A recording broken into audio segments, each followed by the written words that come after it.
रूस द्वारा यूक्रेन पर हमला करने के बाद कई भारतीय वहां फंसे हुए हैं। शाहजहांपुर के भी कुछ छात्र यूक्रेन में फंसे हुए हैं। छात्रों के माता पिता भारत सरकार से बच्चों को वापस लाने की गुहार लगा रहे हैं। यह खबर भी हम आपको इस बुलेटिन में दिखाएंगे, लेकिन सबसे पहले नजर डालेंगे हेडलाइंस पर और फिर सिलसिलेवार सभी छोटी बड़ी खबरें हम आपको दिखाएंगे। रूस के हमले के बाद यूक्रेन में फंसे भारतीय दहशत में एमबीबीएस की पढ़ाई करने गई शाहजहांपुर की जिया भी यूक्रेन में फंसी। बेटी के वहां फंसे होने से परिवार दहशत में परिजनों ने प्रधानमंत्री नरेंद्र मोदी से बेटी को वापस लाने की गुहार लगाई।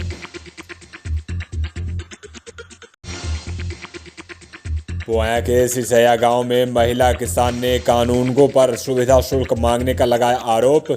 कहा मेड़बंदी कराने के नाम पर कानूनगो मांग रहे थे पैसे न देने पर नहीं कर रहे काम।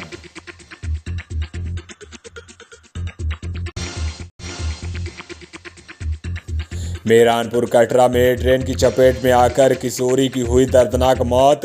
परिजनों ने बताया रेलवे लाइन पार कर शौच करने जा रही थी किशोरी। शाहजहांपुर में आल्हा गाते हुए किसान ने बयां किया दर्द। कहा लेखपाल ने काम कराने के एवज पर लिए थे पैसे लेकिन नहीं किया काम। अब आला गाते हुए वीडियो बनाकर सोशल मीडिया पर किया वायरल। लेखपाल अनूप शर्मा उसका हाल बताता हूँ। जलालाबाद में दूसरी शादी करने को लेकर पति पत्नी में हुआ विवाद। अध्यापक पति ने पहली पत्नी को बिना बताए कर ली थी दूसरी शादी। पहली पत्नी ने किया विरोध तो गुस्साए पति ने जमकर की पिटाई।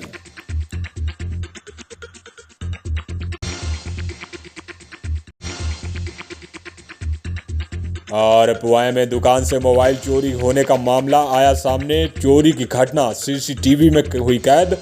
मोबाइल चुराने वाला बालक 3 दिन पहले भी दुकान से पैसे चुराते वक्त सीसीटीवी कैमरे में हुआ था कैद।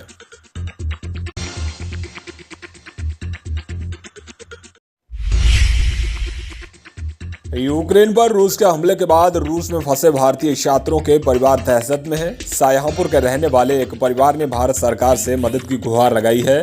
चौक कोतवाली क्षेत्र के खलील सर्की के रहने वाले डॉक्टर अब्दुल मजीद खान की बेटी जिया यूक्रेन में एमबीबीएस की पढ़ाई कर रही है, लेकिन अचानक रूस के हमले से यूक्रेन में पढ़ाई कर रहे भारतीय छात्र दहशत में हैं और भारतीय छात्रों के परिवार भी दहशत में है। शाहजहांपुर का रहने वाला यह परिवार लगातार वीडियो कॉल के जरिए जिया को हिम्मत दे रहा है। वीडियो कॉल के जरिए एमबीबीएस कर रही जिया ने बताया कि वहां खाने पीने की किल्लत भी पैदा हो गई है। निगोही थाना क्षेत्र के गांव ऐठापुर के रहने वाले रणजीत सिंह ने गांव के ही रहने वाले सूरजपाल पर खलियान की जमीन पर कब्जा करने का आरोप लगाया है। रणजीत ने जिलाधिकारी को शिकायत देते हुए बताया कि गांव के ही रहने वाले सूरजपाल खलियान की जमीन पर अपना मकान बनवा रहे हैं और उसके भी खेत पर कब्जा करने की कोशिश कर रहे हैं। बताया गया कि इससे पहले भी मामले की शिकायत की गई थी, लेकिन सूरजपाल को नोटिस बाद अभी तक कोई कार्रवाई नहीं की गई। कांड थाना क्षेत्र के गांव महानपुर में ग्राम समाज की जमीन को लेकर 2 पक्षों में विवाद हो गया। ग्राम समाज की जमीन पर कई वर्षों से एक व्यक्ति का कब्जा था, वहीं पर वो दीवार बना रहा था तो दूसरे पक्ष ने विरोध किया। विवाद होने के बाद दोनों पक्ष थाने पहुंच गए। फिलहाल पुलिस ने कार्रवाई करते हुए दोनों पक्षों के लोगों के खिलाफ शांति भंग करने की में पाबंद कर दिया है। कलान पुलिस ने टूटते हुए परिवार को बचाने का सराहनीय काम किया है। कोतवाल जगनारायण पांडे ने लंबे समय से अलग रह रहे पति पत्नी का आज समझौता कराते हुए दोनों को मिला दिया। बताया जा रहा है कि पारिवारिक कलह के चलते पति पत्नी अलग हो गए थे, जिसके बाद पुलिस ने पहल करते हुए आज दोनों को एक कर दिया। कलान में आज बजरंग दल के कार्यकर्ताओं ने 5 सूत्रीय मांगों से संबंधित ज्ञापन नायब तहसीलदार को सौंपा। बजरंग दल के कार्यकर्ताओं ने कर्नाटक में हुई बजरंग दल के कार्यकर्ता की हत्या के मामले में केंद्रीय जांच एजेंसी से जांच कराकर आरोपियों के खिलाफ कार्रवाई की मांग की है। खंड विकास अधिकारी सिंधौली ने ग्राम पंचायत भटपुरा रसूलपुर का आज औचक निरीक्षण किया। इस दौरान गांव में कराए गए विकास कार्यों को लेकर ग्राम प्रधान अनिल कुमार गुप्ता की जमकर सराहना की। खंड विकास अधिकारी संजीव कुमार के साथ एडीओ पंचायत और एपीओ मनरेगा भी गांव पहुंचे थे। एडीओ पंचायत ने गांव में बने पंचायत घर, प्राथमिक विद्यालय, junior high school, selfie point और हनुमत धाम का भी निरीक्षण किया। एसएस कॉलेज की राष्ट्रीय सेवा योजना इकाई ने 7 दिवसीय शिविर के तहत आज दूसरे दिन नशा मुक्ति अभियान चलाया। इस दौरान रैली निकालकर लोगों को नशे से दूर रहने की अपील की गई। रैली नवादा इंदेपुर गांव के गली मोहल्लों से निकाली गई। यहां घर घर जाकर लोगों को नशे से मुक्ति के लिए जागरूक किया गया। वहीं तहसील परिसर में लगी पानी की टंकी से दूषित पानी निकल रहा है। बताया जा रहा है कि टोटी खोलने पर उससे गंदा पानी निकल रहा है, जो कि पीने योग्य नहीं है। लोगों ने बताया कि यहां कई दिन से पीले रंग का पानी टोटी से निकल रहा है, जिससे पीने से तबीयत खराब हो सकती है। कलान थाना क्षेत्र की रहने वाली एक महिला ने गांव के ही युवक पर अभद्रता करने का आरोप लगाया है। पीड़िता ने पुलिस को तहरीर देकर कार्रवाई की मांग की है।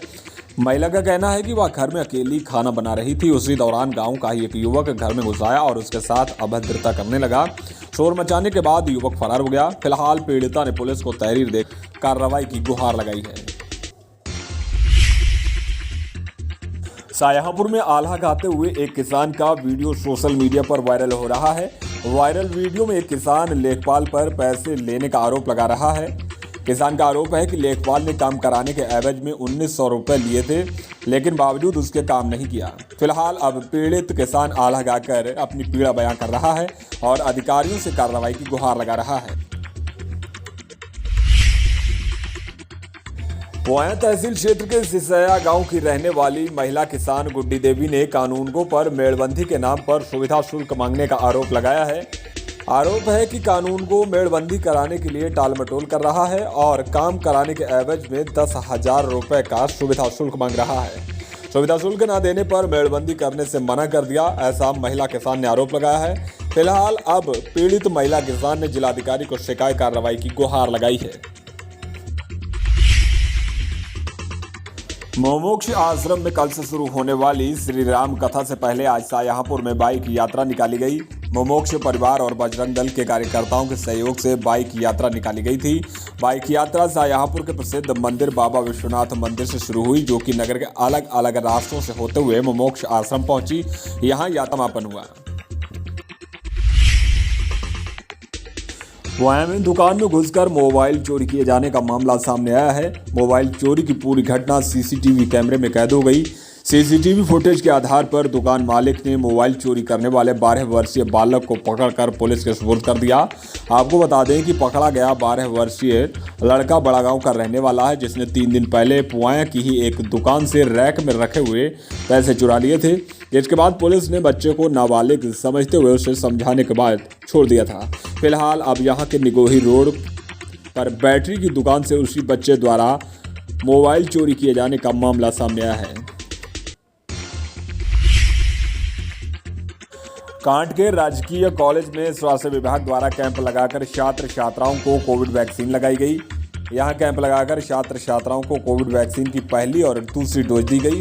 प्रधानाचार्य दीपक कुमार दीक्षित ने सभी से अपील की है कि जो छात्र छात्राएं कोविड वैक्सीन लगवाने से वंचित रह गए हैं, वो वैक्सीन जरूर लगवा लें। कटरा थाना क्षेत्र के हुलास नगला रेलवे क्रॉसिंग के पास 15 वर्षीय किशोरी की ट्रेन से कटकर मौत हो गई। परिजनों का कहना है कि किशोरी जमुना देवी रेलवे लाइन को पार कर शौच को जा रही थी। उसी दौरान अचानक ट्रेन आ गई, जिसकी चपेट में आकर जमुना की मौके पर ही दर्दनाक मौत हो गई। जलालाबाद पुलिस ने नाजायज तमंचा और कारतूस के साथ एक अभियुक्त को गिरफ्तार किया है। पुलिस को सूचना मिली थी कि मदनापुर रोड पर एक युवक अवैध तमंचे के साथ घूम रहा है, जिसके बाद पुलिस ने घेराबंदी कर युवक को पकड़ लिया। तेलहर के दोदराजपुर गांव में रामलीला की जमीन पर भूमाफियाओं द्वारा कब्जा किए जाने का मामला सामने आया है। मीरानपुर कटरा के रहने वाले उत्तम कुमार ने उपजिलाधिकारी को शिकायत देते हुए बताया कि दोदराजपुर गांव में रामलीला स्थल की जमीन पर कब्जा किया जा रहा है। बताया जा रहा है कि यहां वर्षों से रामलीला मंचन होता चला रहा है और ये लोगों की आस्था से जुड़ा हुआ स्थान है। ऐसे में भूमाफियाओं के खिलाफ कार्रवाई की जाए। आरोप है कि सरताज असलम इजहार और उनके साथी जमीन पर कब्जा कर रहे हैं। थाना रामचंद्र मिशन पुलिस ने सातिर चोरों को गिरफ्तार किया है। पुलिस ने सातिर चोर कुशनपाल सिंह, श्यामवीर और विमलेश सिंह को गिरफ्तार किया, जिनके पास से पिकअप में चोरी का कोयला और एक आल्टो कार बरामद हुई है। आपको बता दें कि कल रौजा पावर प्लांट के सुरक्षा अधिकारी ब्रजेश कुमार सिंह ने पुलिस को तहरीर देते हुए बताया था कि अज्ञात चोरों द्वारा रौजा पावर प्लांट से कोयला चोरी कर लिया गया है, जिसके बाद पुलिस ने कार्रवाई करते हुए अब कोयला चुराने वाले तीनों शातिर चोरों को गिरफ्तार कर लिया है। पुलिस ने गिरफ्तार किए गए चोरों को जेल भेज दिया है। वायनगर के मोहल्ला सुभाष नगर में चोर घर के बाहर खड़ी ठेली को चुरा ले गए। सुभाष नगर के रहने वाले चंद्र प्रकाश ने बताया कि वह ठेली चलाकर जीवन यापन कर रहा था। वहीं बीती रात उसने काम से वापस लौटने के बाद ठेली को घर के बाहर ही खड़ा कर दिया। रात में अंधेरे का फायदा उठाते हुए अज्ञात चोर ठेली को चुरा ले गए। फिलहाल अब पीड़ित ने पुलिस को तहरीर देकर कार्रवाई की गुहार लगाई है। जलालाबाद के मोहल्ला महाजनान में पति द्वारा दूसरी शादी करने पर पति पत्नी में आपस में विवाद हो गया। वहीं पत्नी ने पुलिस को तहरीर देकर कार्रवाई की गुहार लगाई है।